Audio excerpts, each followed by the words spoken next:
It's 9 o'clock. All right. So we're going to go ahead and get started. Good morning, everyone. My name is Kelly Theron, and I'm a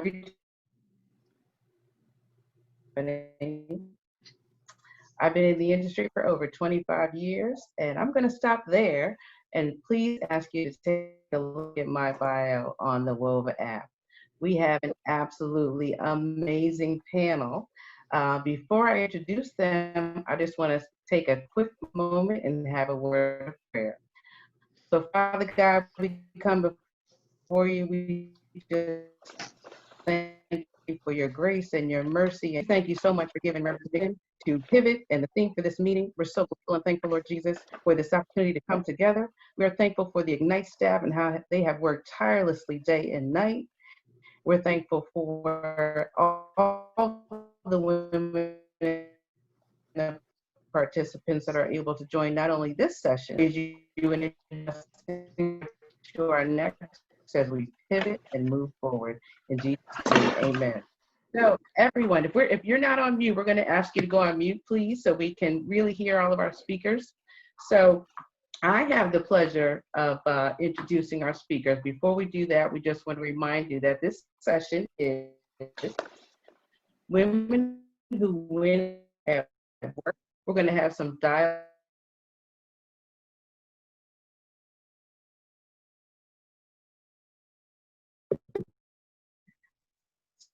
So again, we're in the session to focus on women who win at work.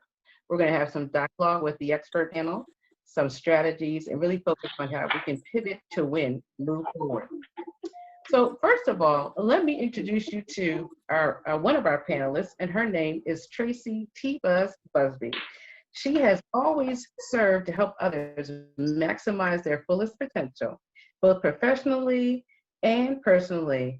As a career human resources management professional, she believes in matching humans with the resources necessary to accomplish their desired goals. Born in T. Buzz, graduated from Howard University School of Business, HU, and has enjoyed a career in corporate service for nearly 30 years. While working in DC, she was tasked with leading the post 9/11 emergency response team, which sparked her interest in safety protocols and workplace safety program development. Today, she owns Acutely Aware Firearms, LLC, and holds instructor certifications through several certifying organizations. She is a firearms instruction, certified range safety officer. And she teaches various courses to include, but not limited to, women's self-defense, refuse to be a victim, and concealed and carry and home defense fundamentals. I'm a graduate of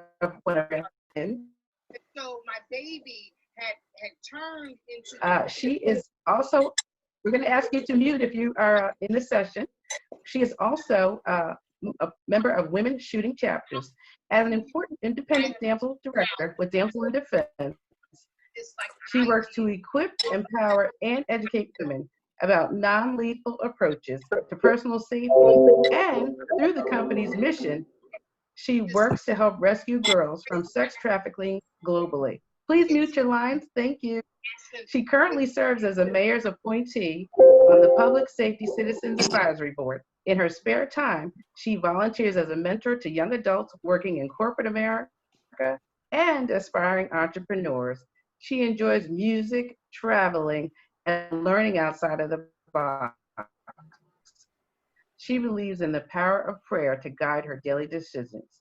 Thank you so much. This is a phenomenal background, so we're looking forward to hearing more from T. Buzz, Tracy Buzz. On our panel is Dr. Stacia, affectionately known as Dr. Stay. She is a spirit and soul care strategist. She has worked as a professionally trained psychotherapist for over 15 years with a variety of populations in diverse settings, yet specializing in the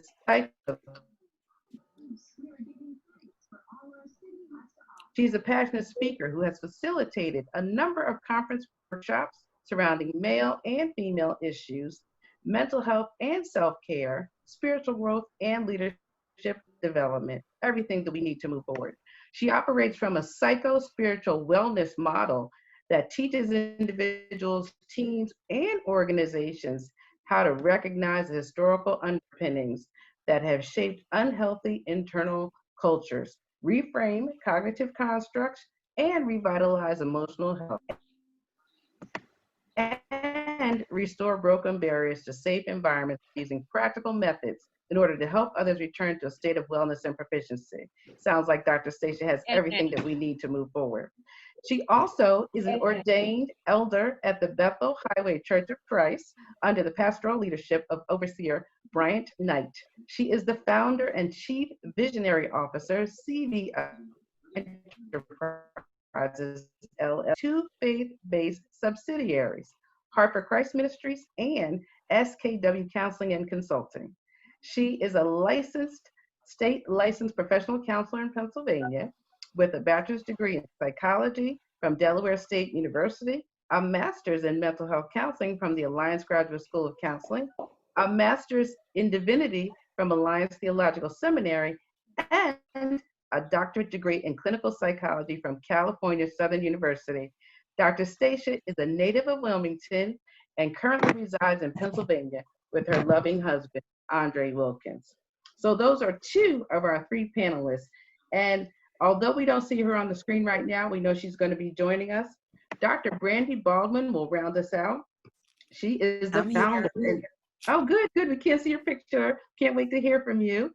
Dr. Brandy Baldwin is the founder and CEO of Millennial Ventures Holdings, a leadership advising firm for startups funded by women and turned entrepreneur who is becoming a well-respected voice on leadership ethics, millennial engagement, diversity, and inclusion, and in the future of work. She's an alumnus of Temple University, having received an undergraduate degree in psychology, a master's in organizational development, and a doctorate in educational leadership and policy. Dr. Brandy has held teaching positions at institutions such as Temple, Lancaster Bible College, and Hopkins, and the University of Pennsylvania. To date, she has given over 200 presentations and keynotes and is tapped by organizations such as Comcast, Discover, and the federal government to share her unconventional insights on leadership. Also, entrepreneurship and business. Dr. Brandy is the author of Put in Work, Gain Respect, Influence Others, and Get Results as a New Leader, and is set to publish her second book, Career Therapy, in the summer of 2020. She is a mother of two and attributes her Christian faith for keeping her focused, grounded, and committed to excellence in all that she to impact, not to impress. So that rounds out our absolutely board of directors you want to have on that board. So let's go ahead and get started. We have a couple things that we want to talk about.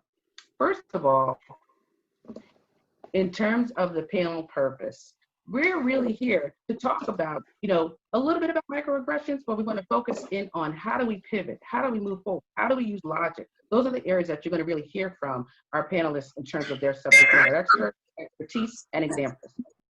So also, let's first of all just define what a microaggression is. And a microaggression basically is something that is said or done to undermine or demonstrate bias towards a particular group. So let's just give you a couple of examples. For example, someone may say to you, "Oh, you're very articulate." Well, what do they mean by that? Do they mean if you happen to be a person of color that you wouldn't be otherwise articulate? Someone may say to you, "Oh, your hair is very meeting. That style that you have is not appropriate or professional." So those are just some simple examples. In the microaggression, you have to think of it this way. It's just constantly picking. Like this to you. They haven't physically touched you, but they're in your space and it's not appropriate. So when you think about the different microaggressions that can occur, or do I wait? And so let's go ahead and start with Dr. Stacia. Can you give us an example and share with us how you dealt with some microaggressions and how you actually formulated a group to kind of work through creating awareness and moving forward from that?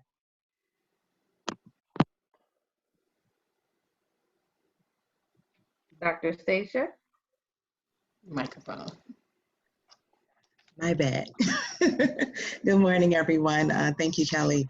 Dealing with microaggressions in the workplace is certainly a challenge, being an African-American woman.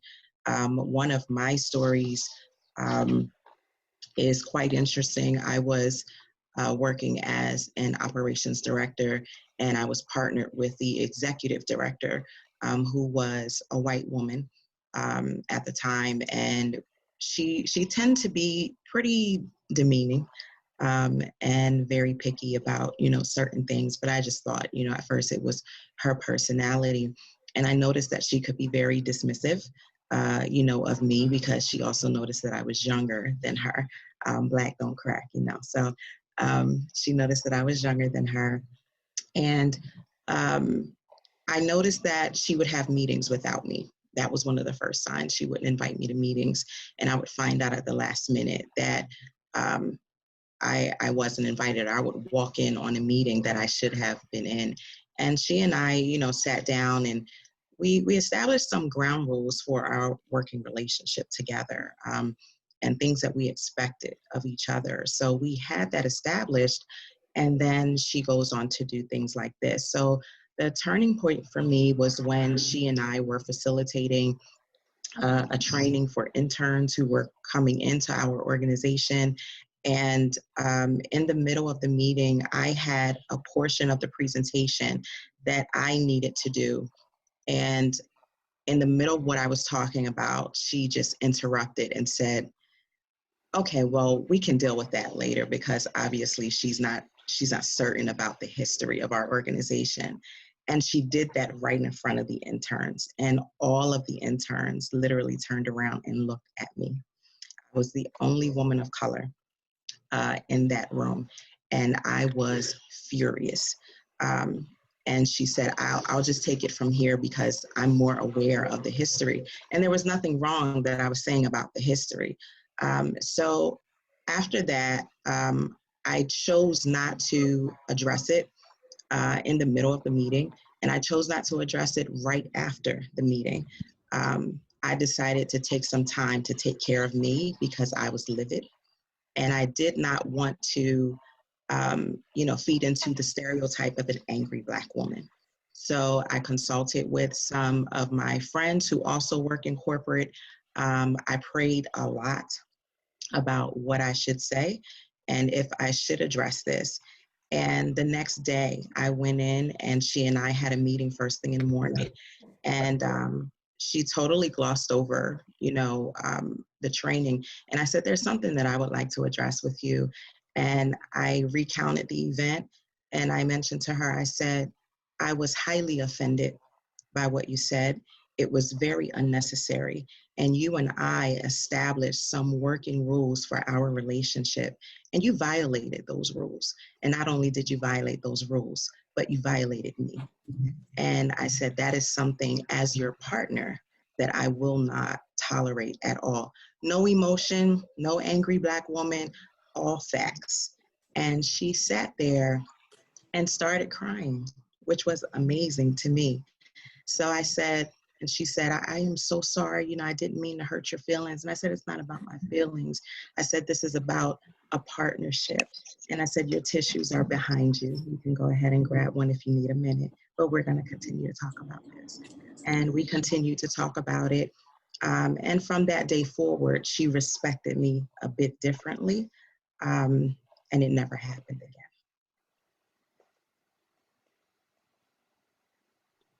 That is a phenomenal story. And you really walked us through younger than her. She was intimidated by you because you're younger than her. You also Mm, shared how you did set up specific meetings to speak with her directly to make yes, sure that you all had dialogue and clarity on what you wanted to do moving forward. And then absolutely. also you in that established ground rules. So Hmm. that's another way, another approach. And then, so those are really some excellent steps and accurate ways to address how, to manage through a microaggression. And that's what we want to continue this dialogue on. So we're going to move on to share an example with us as well. Thank you so much, Dr. Stacia. That's very good dialogue and good tips as we move forward. We're going to ask Dr. Brandy to share with us an example of a microaggression that she's dealt with. So, Dr. Um, Brandy?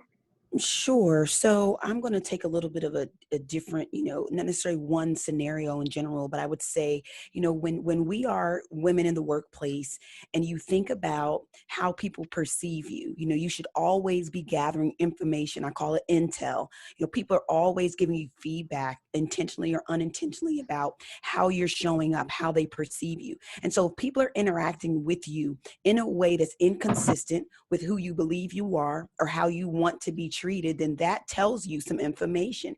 So it's not for us to be victims and say, they don't give me respect. They're talking to me a certain way. And as if these other people have that much control. I think we all have heard, whether it's, Big Mama or somebody told us, you teach people how to treat you. And so with that being said, when I have encountered microaggressions, I'm speaking a lot of times throughout the year, 40 plus times a year, every year. And then you're going to get that person that says, wow, gosh, you're so articulate. It's like, and, just give me a compliment, but your assessment of me is irrelevant. It's not necessary, so I am a firm believer that you have to really be strategic about who the person is who's communicating with you, who may have said the microaggression. And for example, when you think about what Dr. Stacia just gave us, if there's someone that you have to work with long term, then you have to set some boundaries there. But if it's someone that you're not going to encounter, then I brush stuff off, But if I'm consistently getting information that I believe is inconsistent with how I want people to perceive me, then that tells me I need to do some brand management. And so for everyone that's listening today, let's really turn these situations where you may realize that people are not giving you your just due. A lot of times it is indirect. It's not explicit, it is implicit.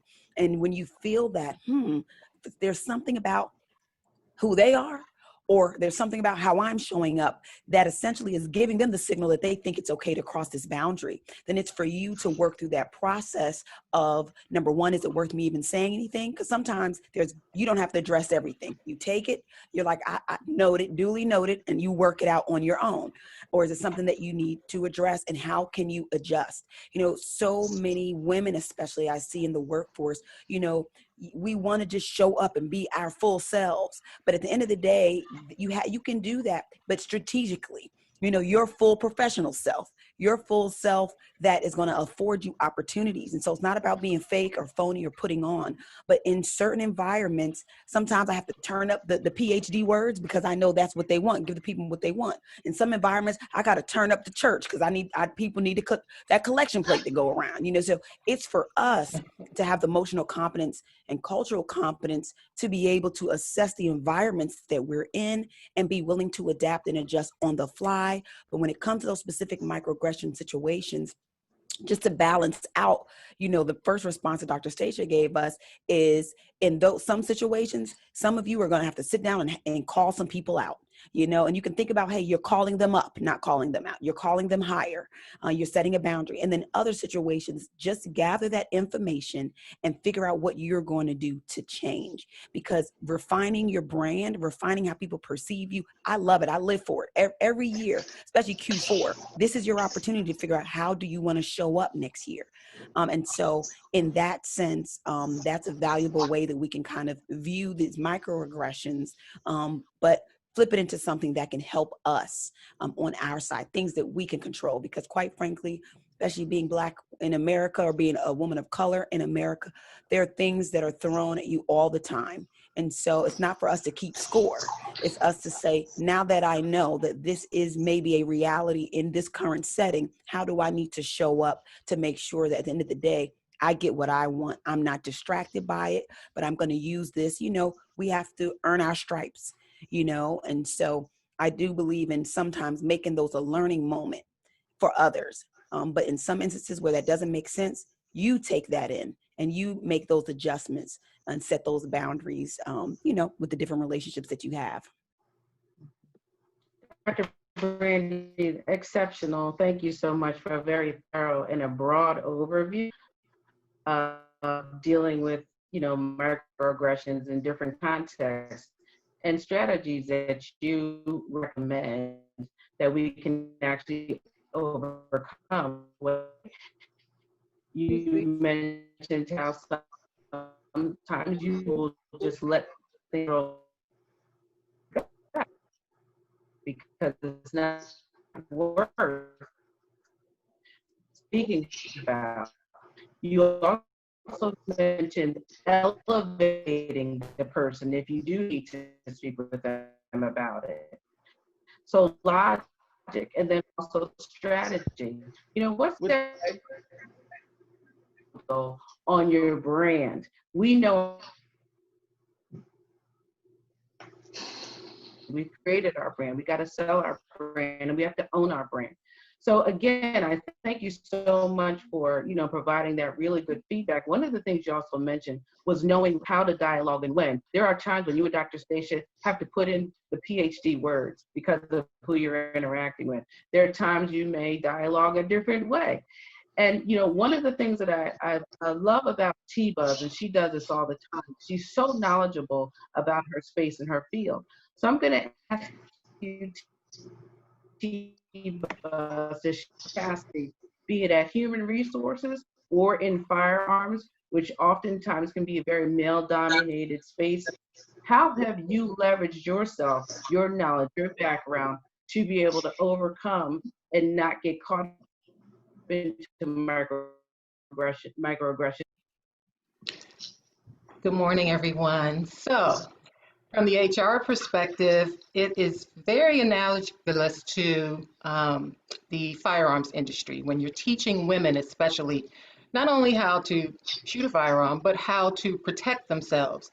HR is the same way. You're teaching people how to protect their minds, their hearts, and their well-being. You talk about that work-life balance, right?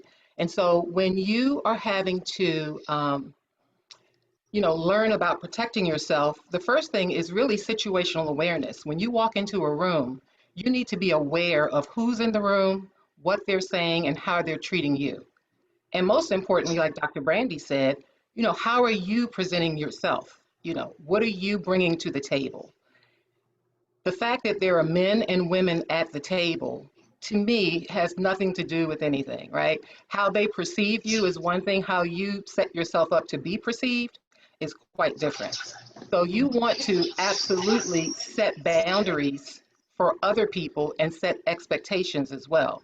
Set your own boundaries and set expectations. You teach people how to treat you.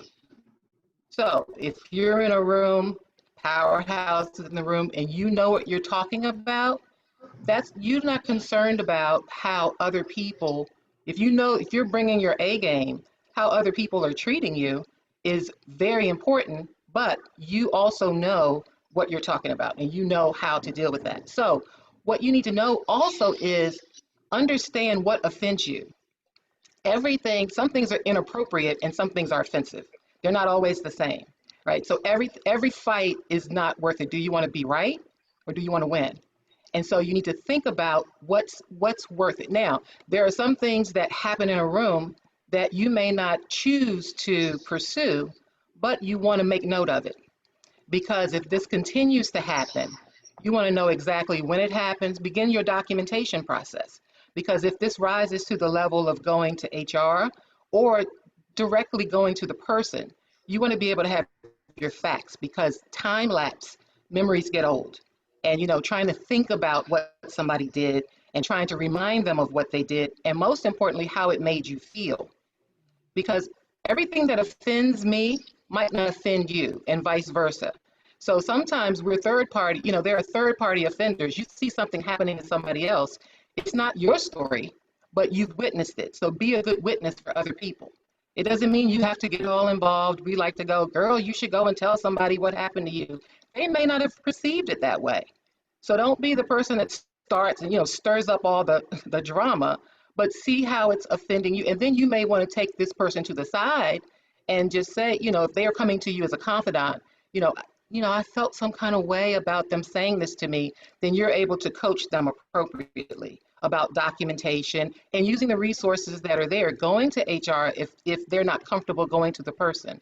There are some people that have these strong microaggressions where it's actually intimidating for people and they don't feel comfortable going to the person directly, and they may need a mediator or somebody from HR to kind of help that conversation through. That happens a lot, and that's what HR is for from the HR perspective. I'm going to tell this quick story about something that happened. It's not my personal microaggression, but because I've investigated so many microaggression related issues, I wanted to share this story. And it was 3 Black females and 1 white male manager. And the Black female lawyers were in a conference room waiting to have a meeting. And they were waiting for their white male counterpart or director to come into the room. So they're working away, strong women, doing their thing, very, very accomplished attorneys, working away. He walks in the room and says, "You all are working away like little monkeys." Needless to say, now I wasn't in the room, but right after that meeting, I look up in my office door. There are 3 attorneys, women, African Americans, standing in my door, and I'm like, what's going on? And so they shared the story. And what was most troubling for them was that they considered him a friend. They had never seen this. They didn't expect this behavior from him. And so, know what you want. If you witness, or if you're the recipient of a microaggression, what do you want to happen? To go home and just be, I can't believe he said that to me or whatever, or do you want to address it in the moment? And if you do, what do you want to be the outcome? Do you want the behavior to stop? Do you want an apology? Many times people just want it to be recognized and they want an apology. They don't want to pursue it any further. They want something else to happen. And so the short of the story is they all wanted to file a formal complaint, but they were all in tears because this was somebody that they trusted, someone that they had never seen this behavior out of. And, so then when we did the investigation, I let them tell their story. Then, of course, you have to hear the respondent's story.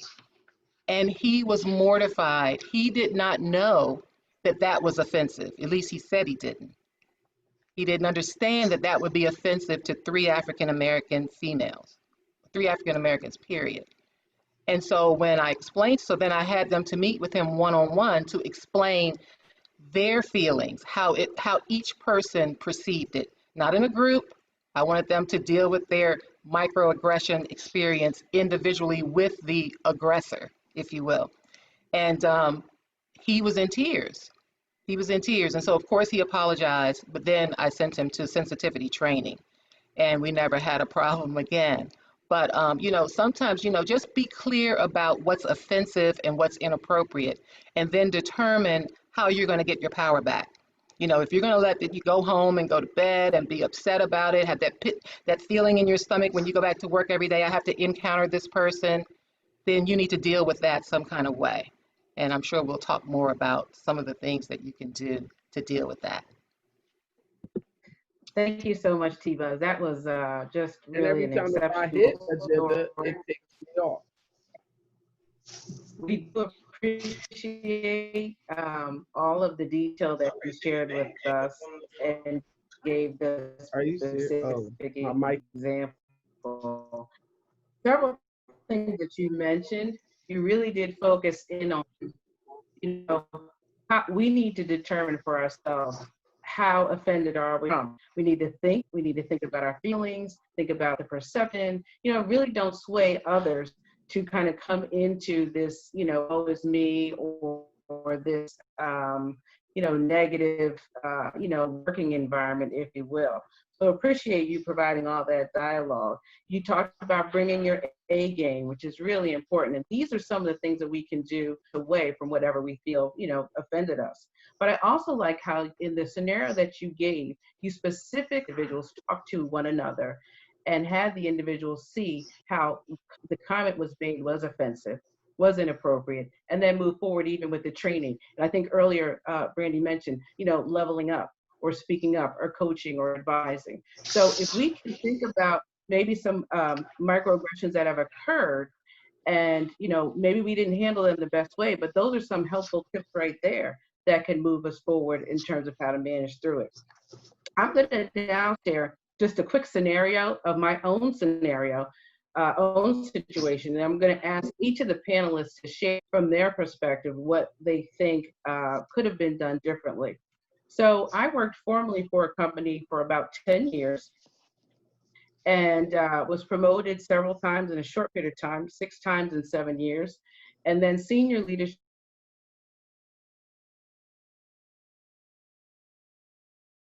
will.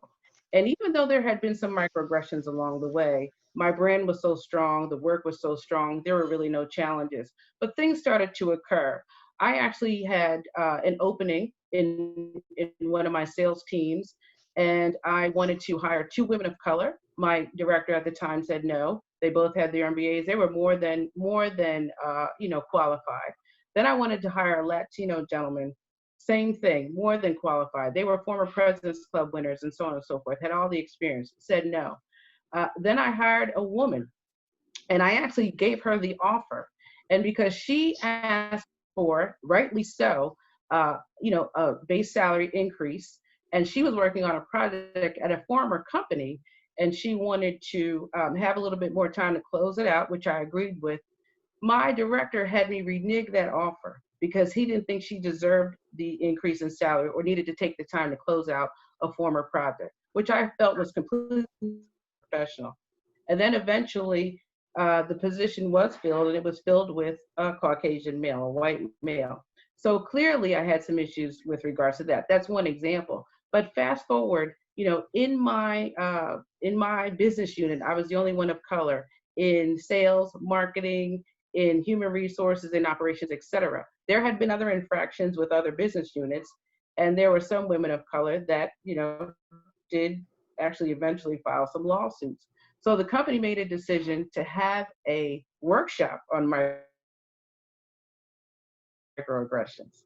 And in the workshop, the vendor took think about the flip chart, the large flip chart, put the white flip charts on the wall. One was for white males, one was for blacks, one was for white females, and so on and so forth, Asians. You were supposed to put on half of the side what you felt was a stereotype, and on the other side, what you felt to be true. I was the only one in the room of color. And our HR counterparts were not really skilled in managing through this because they hadn't dealt with it before.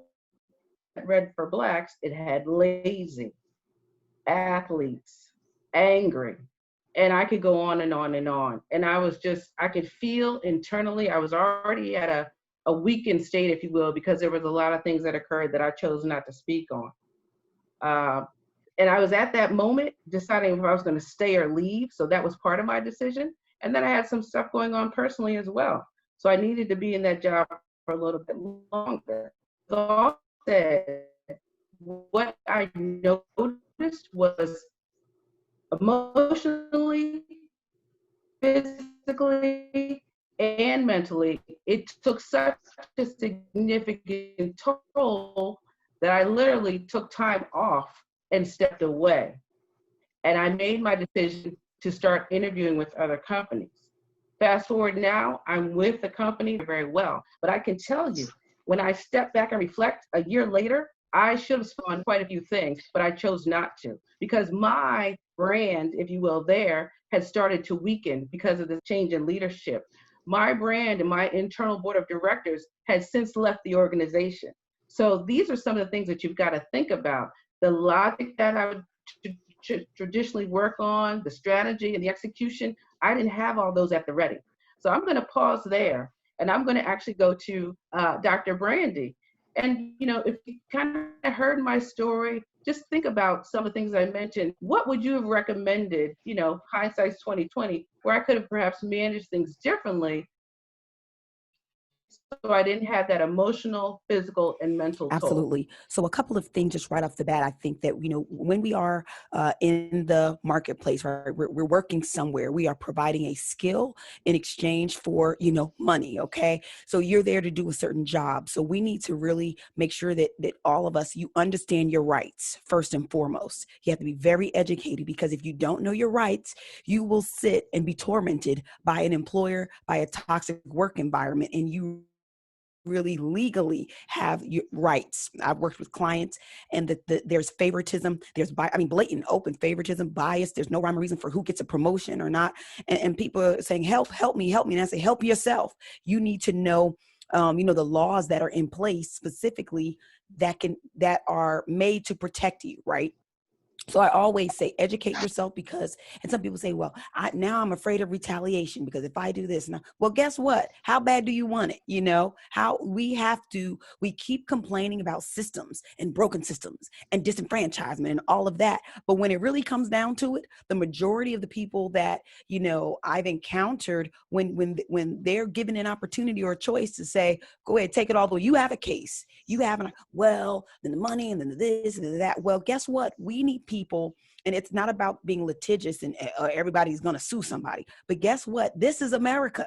And sometimes you get rights when you exercise your rights. And so in some cases that you all may have experienced, you legitimately had a case, whether it's EEOC, you can contact the HR commission in your state, though you have to know your rights. So that's one thing.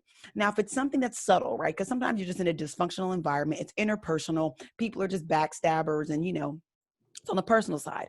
First and foremost, anytime you're coming up against that type of opposition, you need to remind yourself or do some self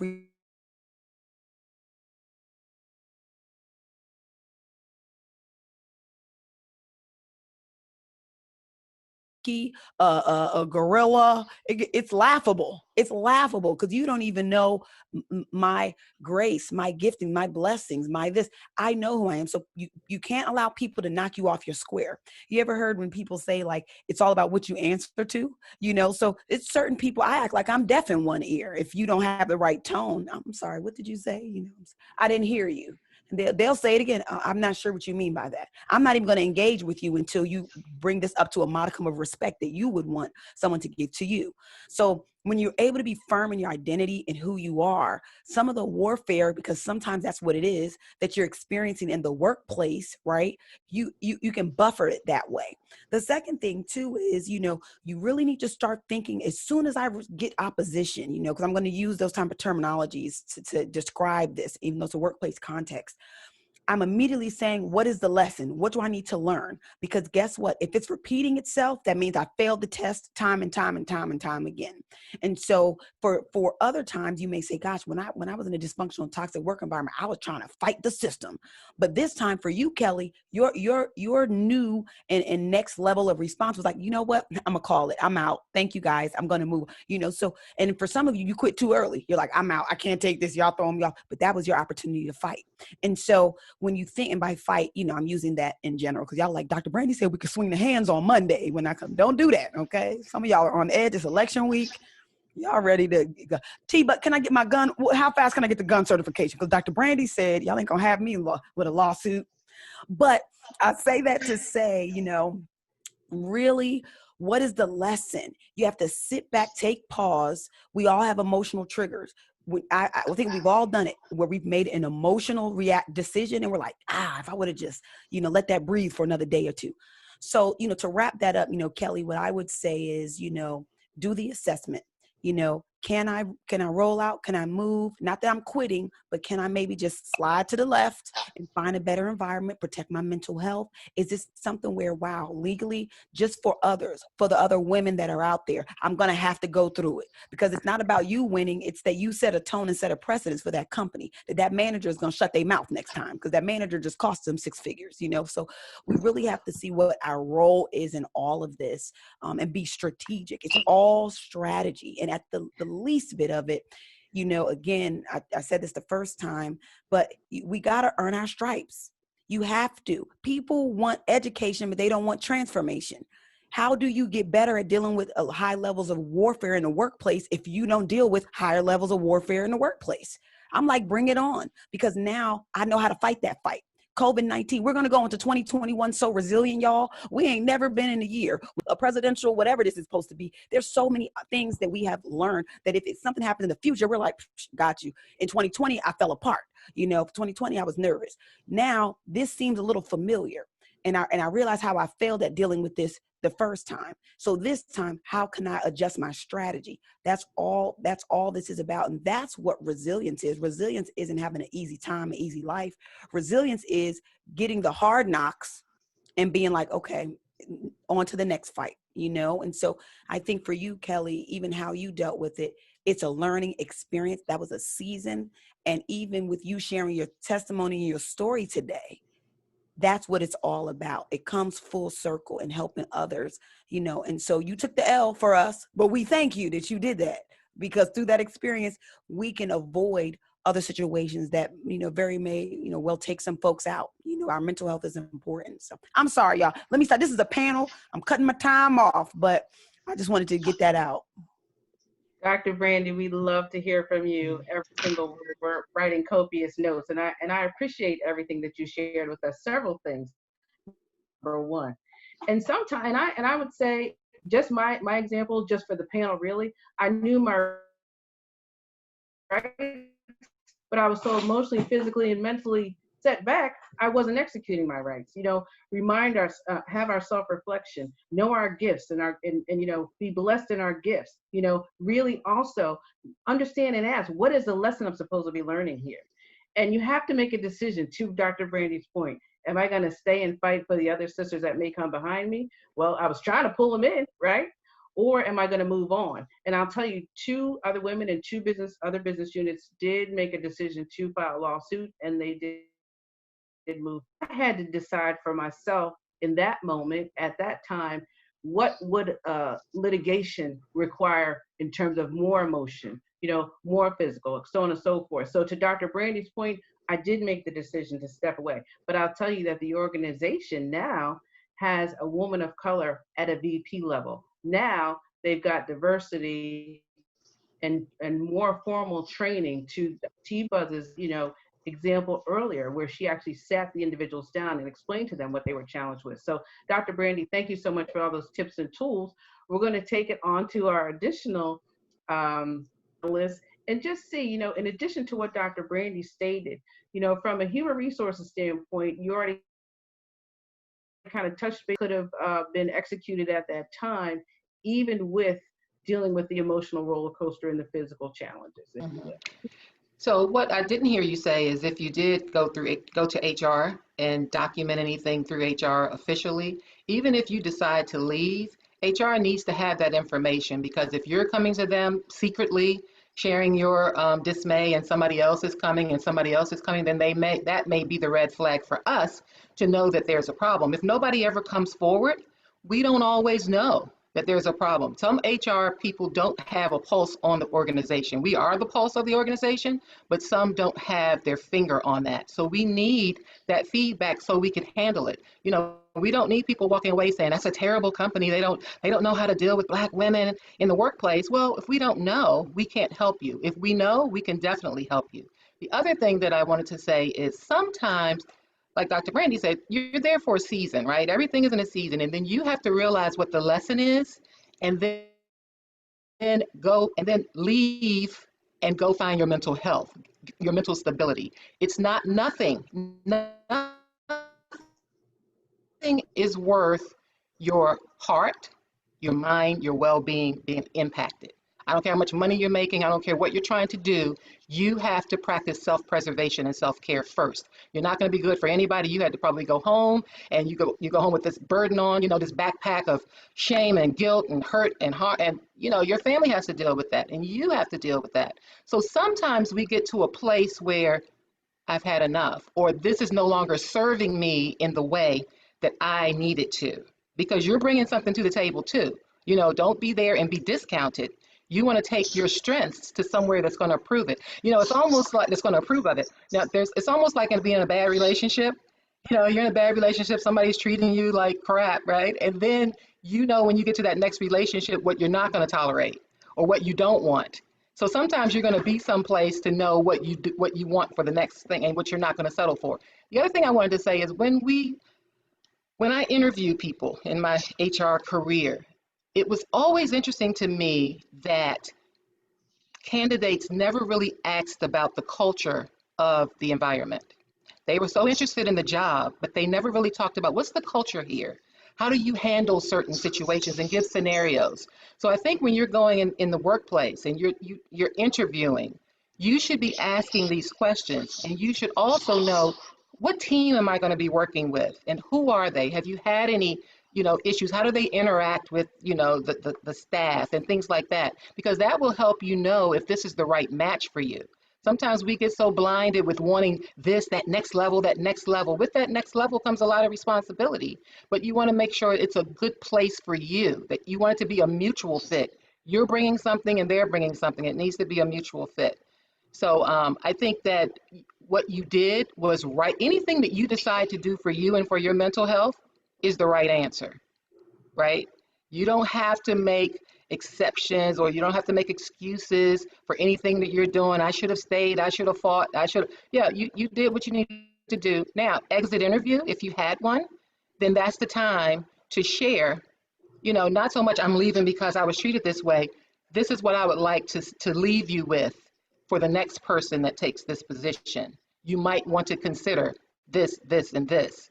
I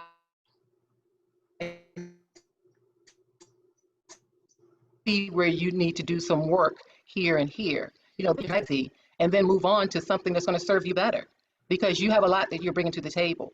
And there are, believe it or not, outside, no matter where you are right now, there's always something better. You be prayerful and moving, and you talk about the ultimate pivot. That is the ultimate pivot, leaving a toxic environment. Nobody deserves to be in a toxic environment. I don't care if it's work, I don't care if it's personal. It's time to do the work, do the self-reflection, and decide, how is this serving me, and what do I need to do to get to a better place? So yeah, so I think you did what you needed to do in the moment, and I think it was the right answer. All right. Thank you so much, T-Buzz, for that very thorough overview. And you also mentioned, and ladies, just, for the larger group that's attending, the example that I provided is about all of us, right? All of us could have been in that scenario, so it's for everybody. And we want to have these tips and these tools and these recommendations from our subject matter experts that are on the panel. And one of the things that T-Buzz also mentioned is, was HR reached out to? Yes, they were. And unfortunately, they weren't as skilled as T-Buzz, if you will, in managing through challenges. So that was one thing. The other thing is understanding the season. What season are you in? If it is in corporate America, if it's in your entrepreneurial venture and you're working with a particular client group, if you're getting your business started off the ground, what season are you in? What's your desired outcome, and how do you move forward from there? And then also T-Buzz also gave some really good, helpful tips in terms of when you're interviewing a client, when you're interviewing, for your next position, whatever environment you're in, make sure you identify that culture aligns with you, your brand, what you bring to the table, what you're going to be able to contribute, so that you can work together collectively and collaboratively. So I'm going to stop there, and then we're going to ask Dr. Stacia also for her opinion, and then we're going to really shift and pivot to all of the things that we can do that are really positive to move away from the microaggressions and move into our next and what that means to pivot and to win. So Dr. Stacia, if you would share your expertise as well on the same topic, appreciate that. Absolutely. I think Dr. Brandy and Tracy did an excellent job with really explaining a comprehensive approach to what we can do and how we need to handle this, both in our internal environments and in our external environments.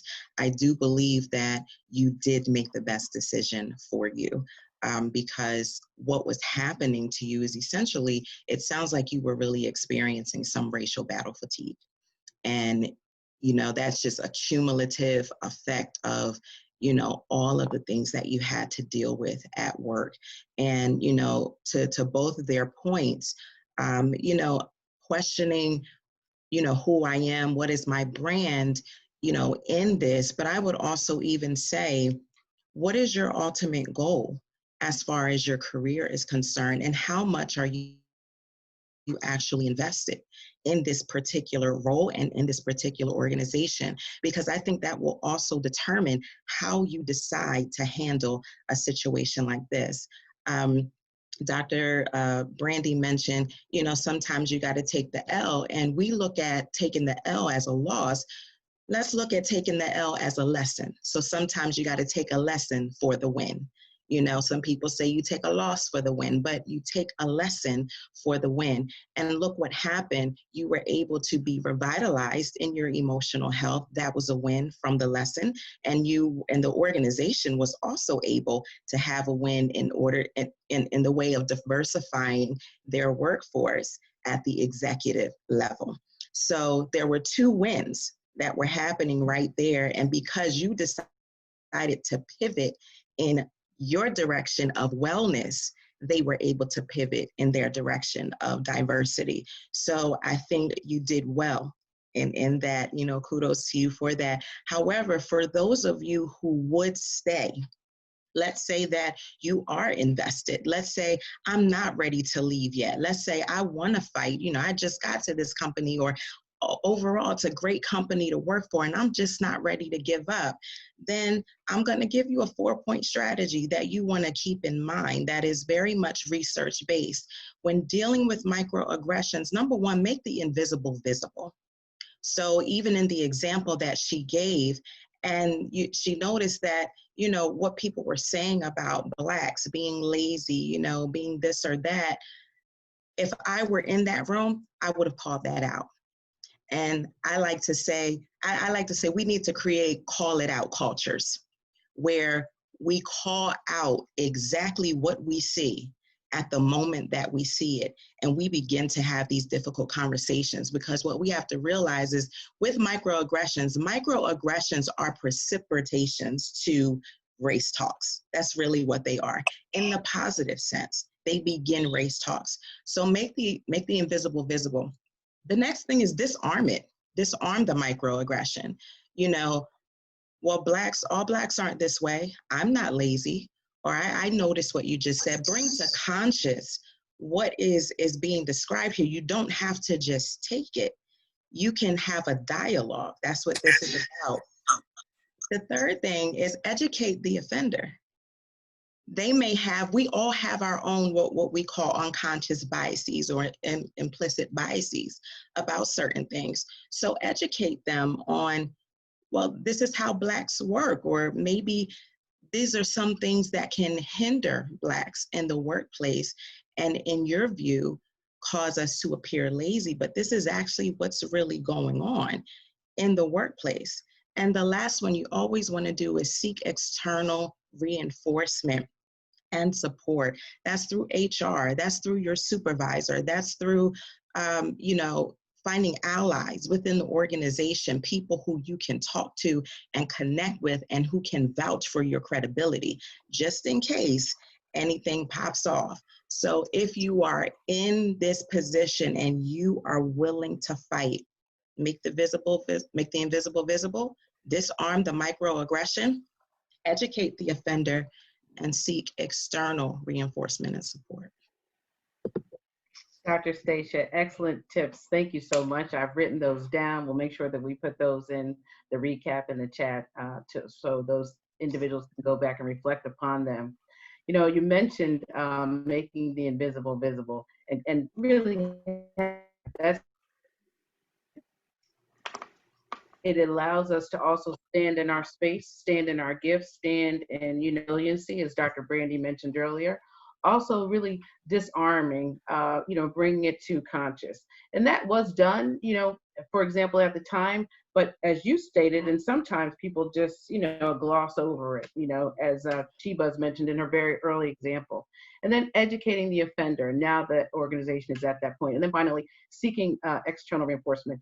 Excellent tips. We thank you so much for your expertise in that space and ways that we can pivot, ways that we can win, at work. So now, ladies we're actually just at the top of the hour. For those that joined maybe at 9:40 just recently in the last few minutes, we want to welcome you and thank you. Perhaps you came from another session.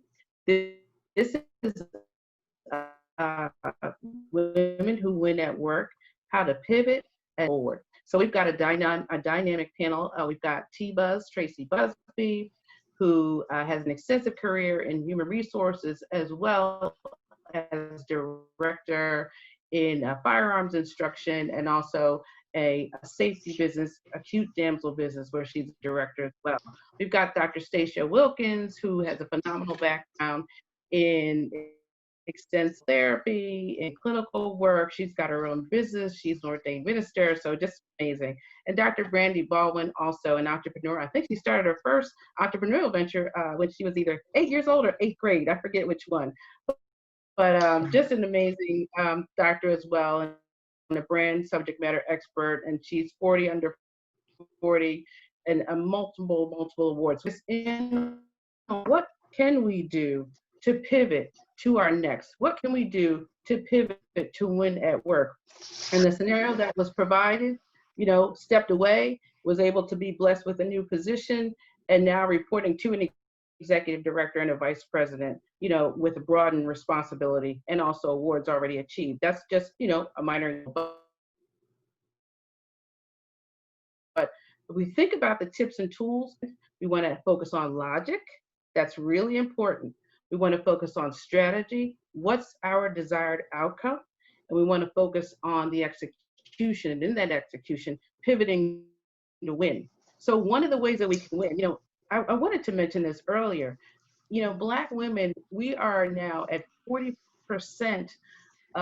3 times that of women across the United States that are starting entrepreneurial ventures are already in entrepreneurial ventures. So think about how strong we are, what we give to our professional space, what we give to our community, what we give to our family and friends. We're constantly moving and evolving. We're such a strong group of women. So think about all that you have, but even in that space, sometimes we do get a little fatigued, right? So I want to ask the panel, can you share with us who your internal board of directors are? Who is your mentor? I know that word can be overused. Who's your sponsor? Accountability partner. So actually, since we ended with Dr. you to share with us your internal board of directors, how did you identify them? And how is that helping you continue to move forward in all of your responsibilities? T-Buzz? Okay, so this is determining who my crew is, right? Who's my internal advisors, mentors, board of directors. Back when I turned 40, which seems so long ago, every birthday I would do an assessment of the people in my life, and I do it to this day. And I determine, who's in my boat and who's rowing and who's poking holes. And if I find that there are people in that circle that aren't not so much yes people and lifting me up on, giving me positive feedback on everything I'm doing, people who are honest, people that I can go to when I have concerns about something, that I can, talk to about what I'm thinking about doing, what I've done, who can tell me if, you were being a little whatever, and be very honest with me. I consciously look at that every single year. And I can tell you, after so many years, that my tribe is really strong. I have a tribe of strong women and men in my circle that I can call. So I have somebody I can call for everything. And it's very diverse because it's not only about us, right? You have to be able to move in a lot of circles, a lot of spaces, especially, as entrepreneurs, you have to decide, do you just want Black money? Do you want all money? Or you want green money, right? You need to decide how to work with everybody. It doesn't mean you have to hang out with that person, you got to party with that person, you have to do any of that. It just means that you have to be a chameleon, you have to be adaptable, you have to be flexible, and you have to be willing to see people, right? You can miss out on a whole lot of goodness if you are just looking at people from an exterior point of view. And so I have people from all walks of life that help me at various times, and they're supportive. You know, I said I was going to be here today, and I had so many people, oh, T-Buzz, you're going to do great, you know, all this stuff. And that helps you. We need that because in this day and age, there's so much going on the exterior, right? You need to know who you can call when you need to be shored up, when you need to be prayed for, when you need to have a real conversation about what's going on in your life, in your personal life, in your marriage. Be careful with that one. And at work, right? And make sure that you're tapping into people that have something to bring to the relationship. You know, you're not going to have a whole lot of people that, you know, you look at the phone, you see their call, and you're like, oh no, I don't have them anymore. I don't have that anymore. And I'm proud to say that. And it's not that I'm discounting people, but I'm just making sure that I'm protecting not only my brand, but I'm protecting my heart, my mind, and my well being. And that's very important for me. It took a while to get there, but I said, I consciously decided at age 40 that every birthday I was going to do that self assessment. And I literally go and check off, I check the list, right? And some people just realize, you know, after a while, I've kind of disappeared. And if they didn't realize I was gone, guess what? They shouldn't have been in the boat in the first place. Or some people should have just been there for a season. I've had some unbelievable friends that were there for a season, and then you, I don't like to say outgrow them, but we go in a different direction, and it's okay. It's okay.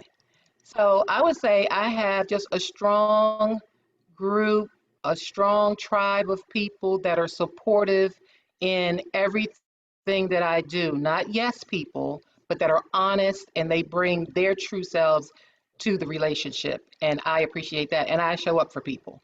I believe, you know, I'm one of those loyal friends. I believe in loyalty. I believe in trustworthiness. I believe in honesty. So if you bring that, you can be in the boat. Otherwise, you're out swimming. Excellent tips. Thank you so much, T-Buzz. Very, very thorough.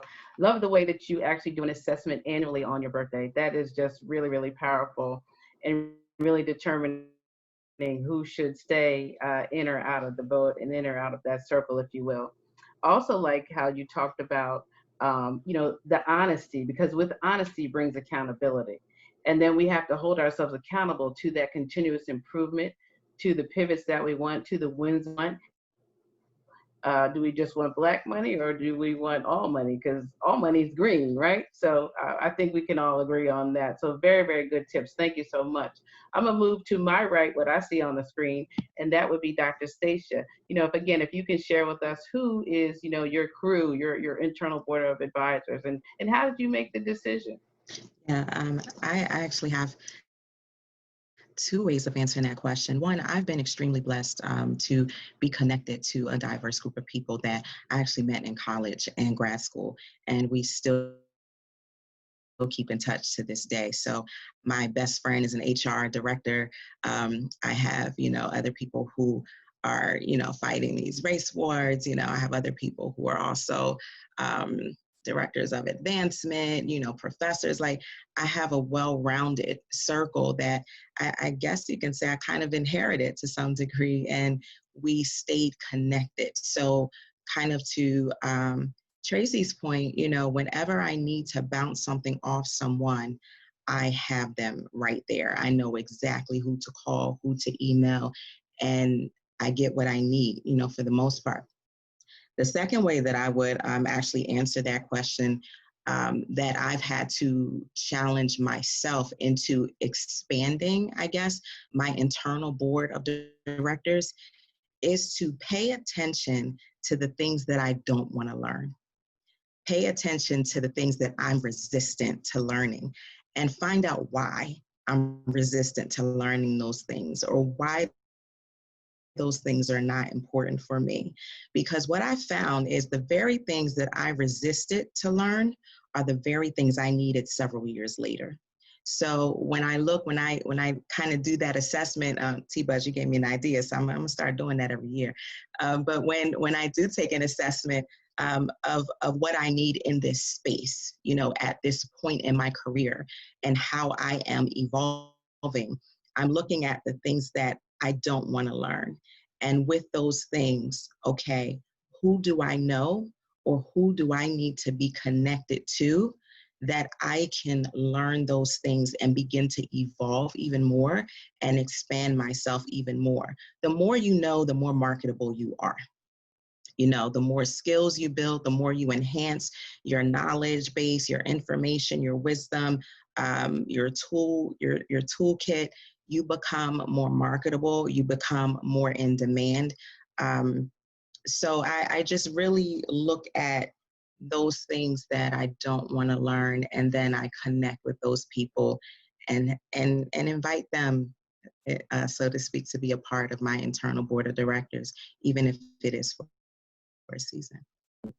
Again, excellent feedback. Thank you so much, Dr. Stacia. A couple of really key things that you also mentioned is you have been able to develop, part of your crew from your background and experience in terms of your education, which is very extensive. So that's definitely a blessing. You're able to stay connected.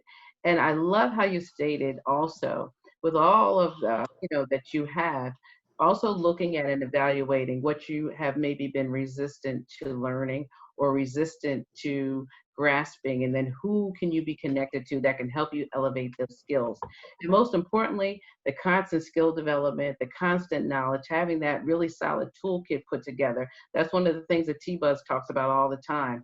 Know more than those you're going to be interacting with, constantly studying it. I see it in my sister, I see it in my circles, and it makes such a significant difference. So thank you so much for sharing that. So we're going to go to,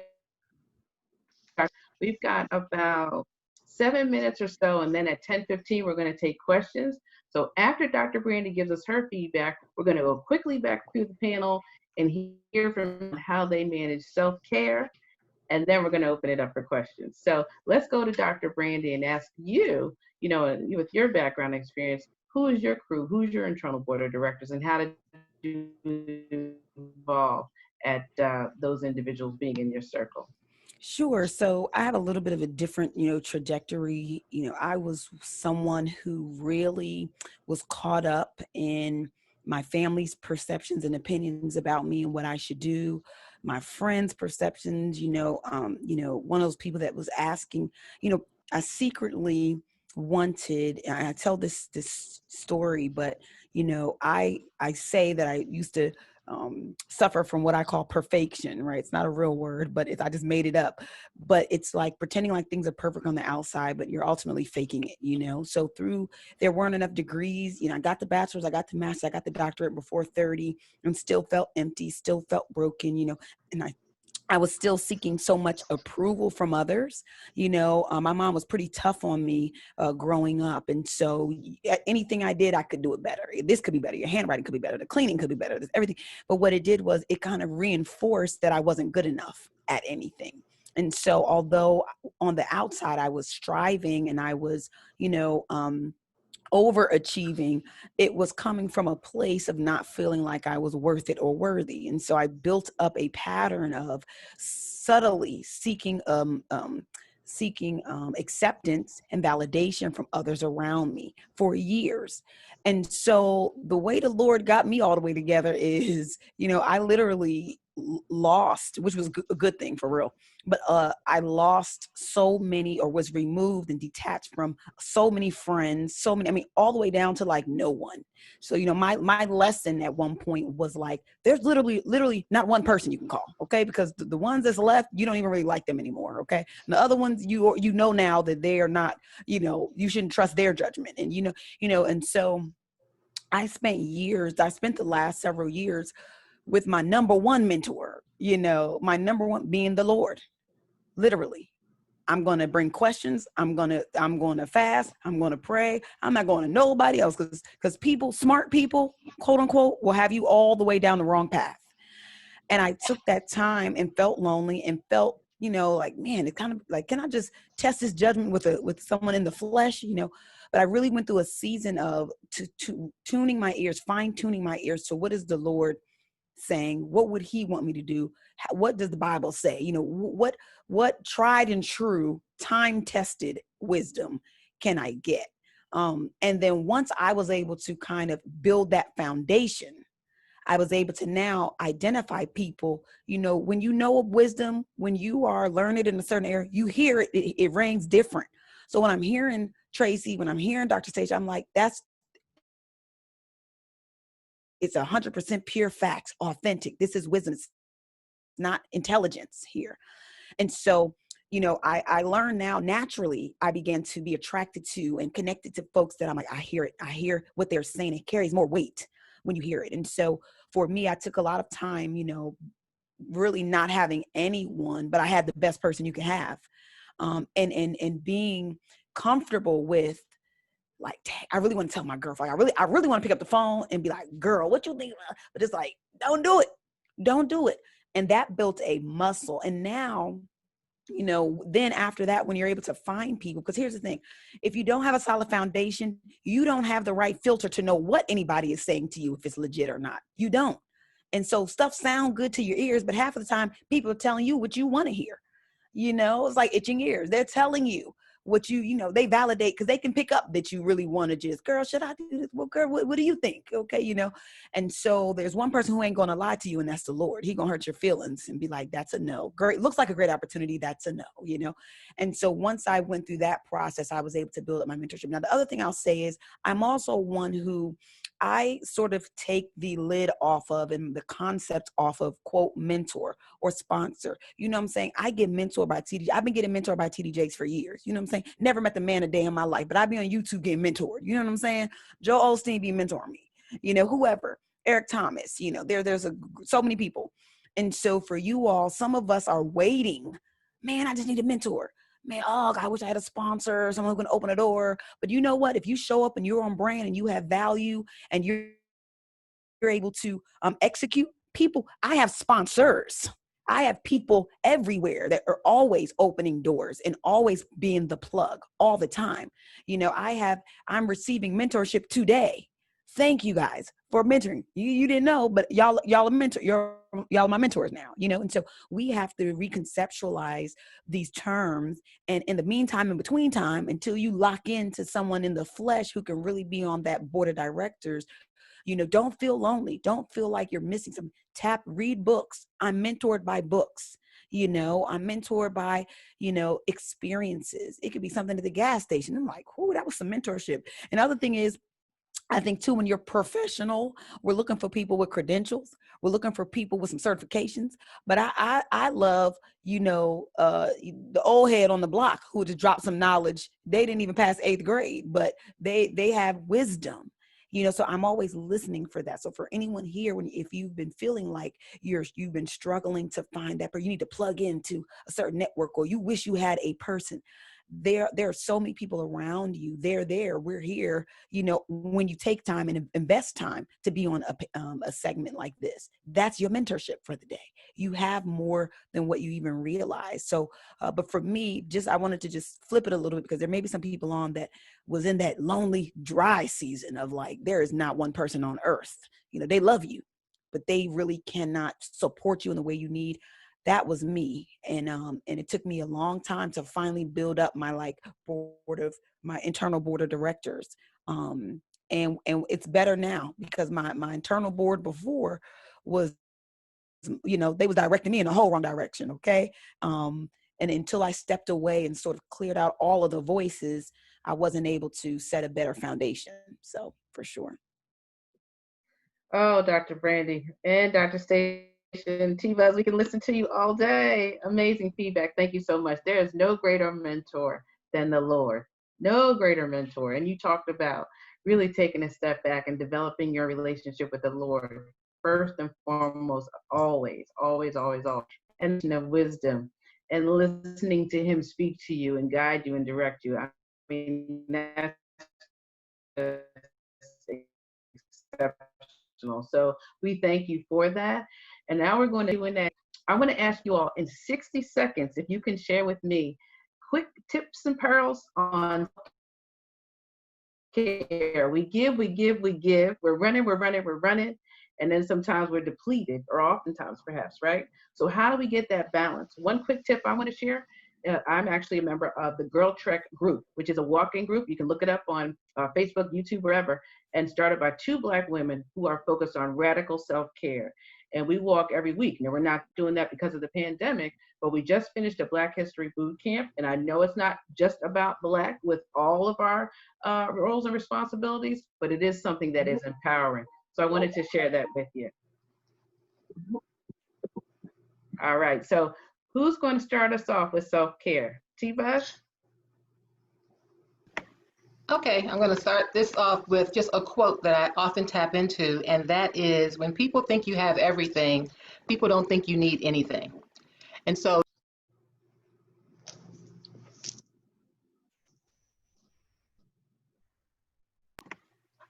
okay.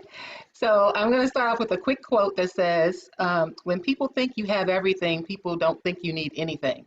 And so, they will think you have it going on, you're doing everything that you're doing all the time, and then they see, something's changed about you, right? And so I think in terms for me, I use my quiet time is actually at the gun range. When I need to focus, I know that sounds weird, but I train women all the time. When women come to me, we teach on situational awareness, we teach on non-lethal and lethal forms of protection, all of that. But sometimes I just need, when I'm stressing, or I feel like I need to bring it down because I'm working harder than I've ever worked, but I'm working in my passion, so it's a lot different, that I go to the gun range because you have to focus on what you're doing. And it is the most therapeutic time. The phone's off, nobody can reach me. I'm focusing on that target, and I'm thinking only about what I'm doing and staying safe. So sounds weird, but that's where my self-care comes, and it's very therapeutic for me. Excellent points and very valid. We appreciate you sharing that with us, T-Buzz. And we're going to go on to Dr. Stacia. How do you focus on self-care?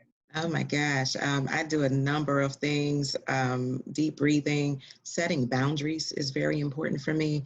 I take the time to unplug from my phone, social media, people. Sometimes I notice when I get really stressed, my husband is just amazing at giving me my alone time. So I'll go to a hotel, maybe an hour or so away, and just spend the weekend and just chill, just relax, don't talk to anybody, do whatever I want to do.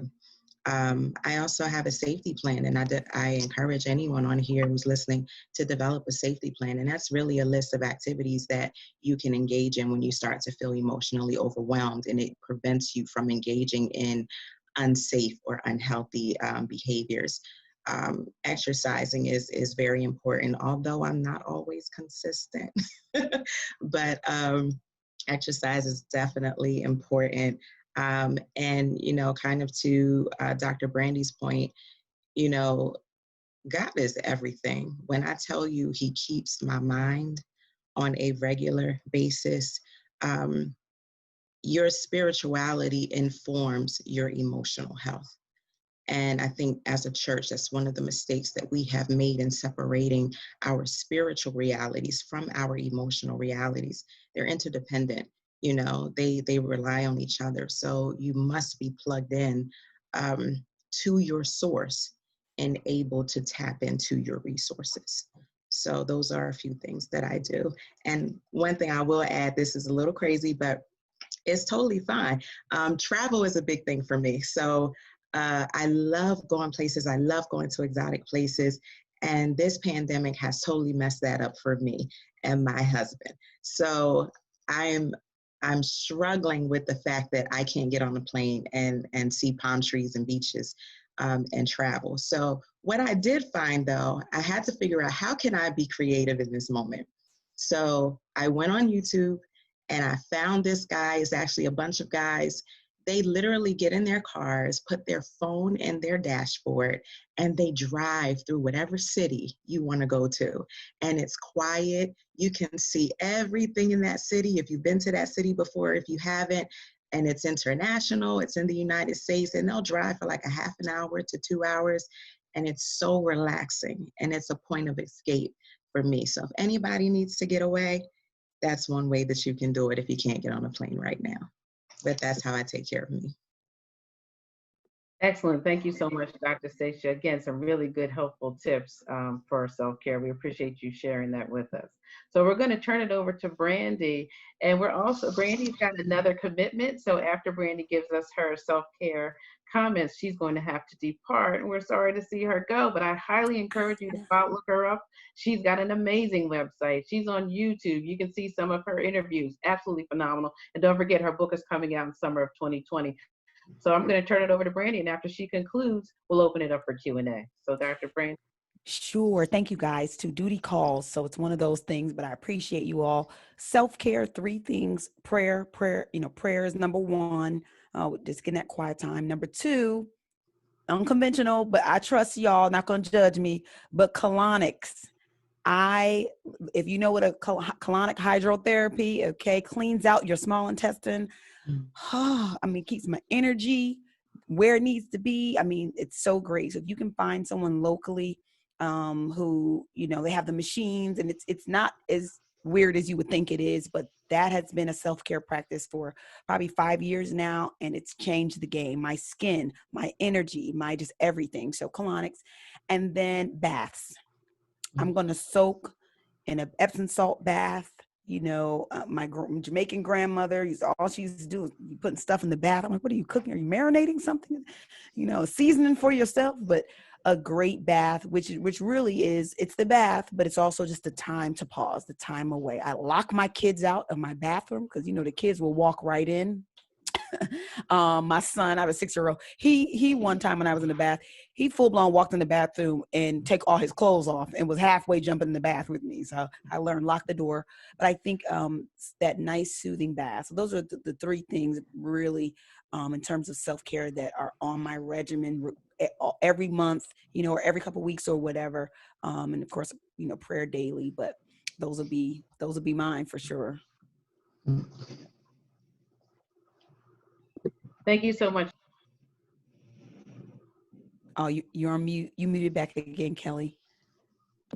Sorry about that. Thank you so much, Dr. Brandy. We truly appreciate all of your input, all of the excellent pearls that you gave us in terms of pivoting to win to our next. We wish you all of God's blessings. We definitely look forward to connecting with you again before the weekend's over and thereafter as well. So take care. Thank you for everything.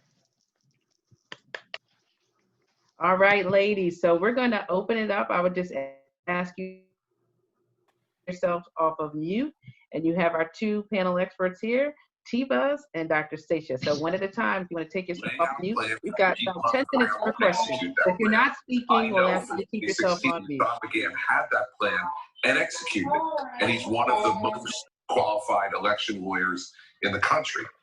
He wasn't there this time because. So if you're not speaking, we'll ask you to put yourself on mute. So do we have questions for Dr. Stacia or T-Buzz? Any questions?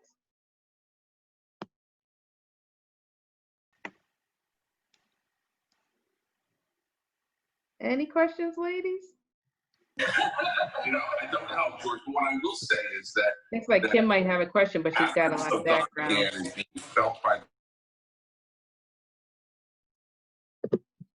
Any questions, ladies?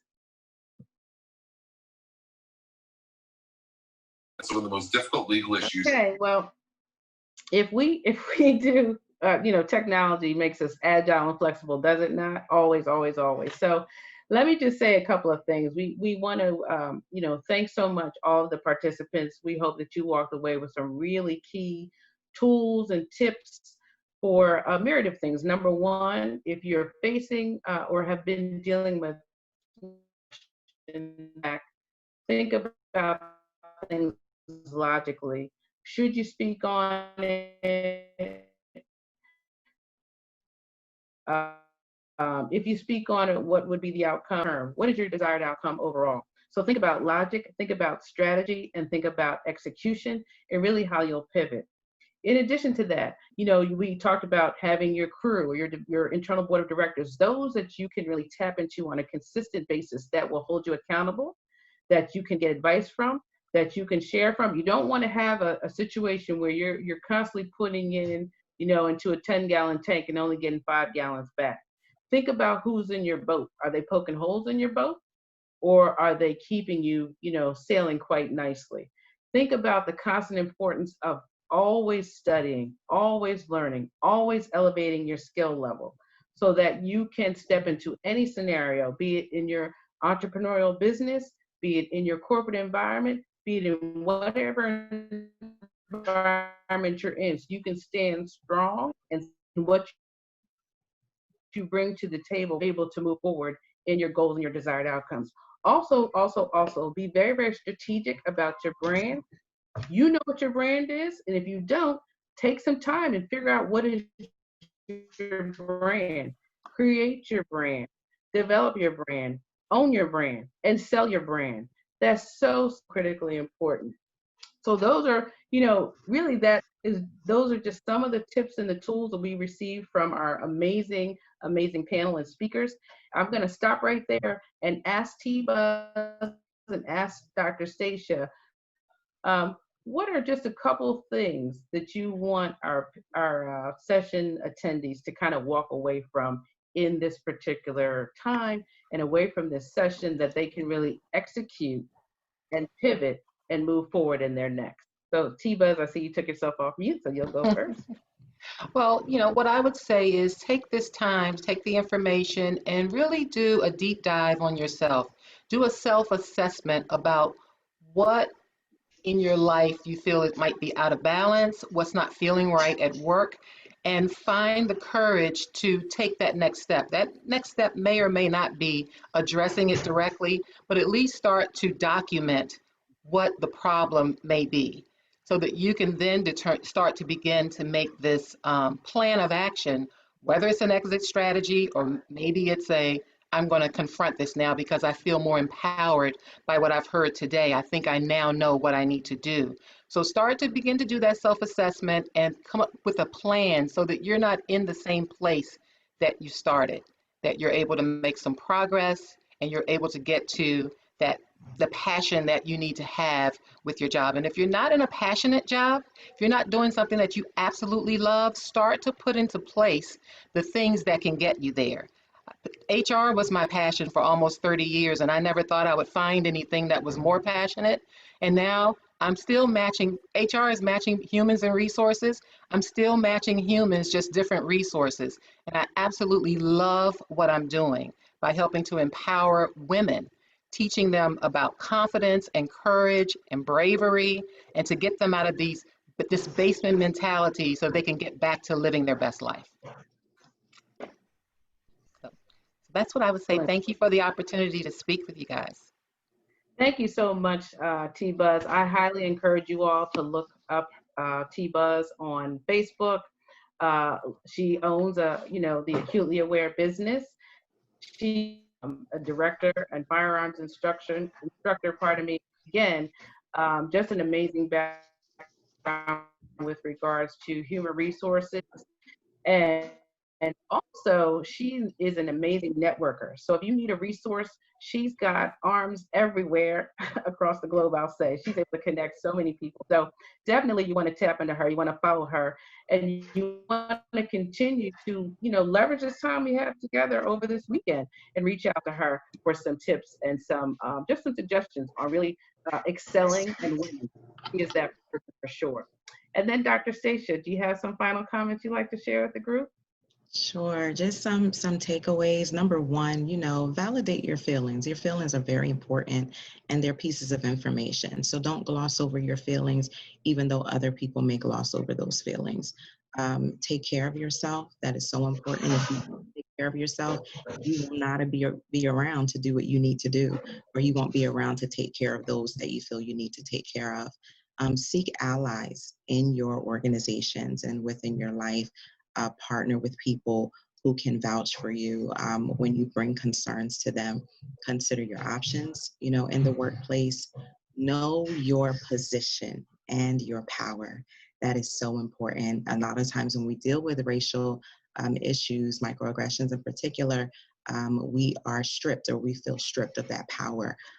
But know your position. There is power in your position.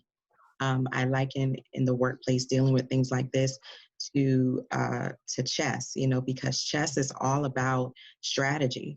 And it's the whole basis of chess is to checkmate your opponent or threaten your opponent so that you can stop their progress in winning in the game.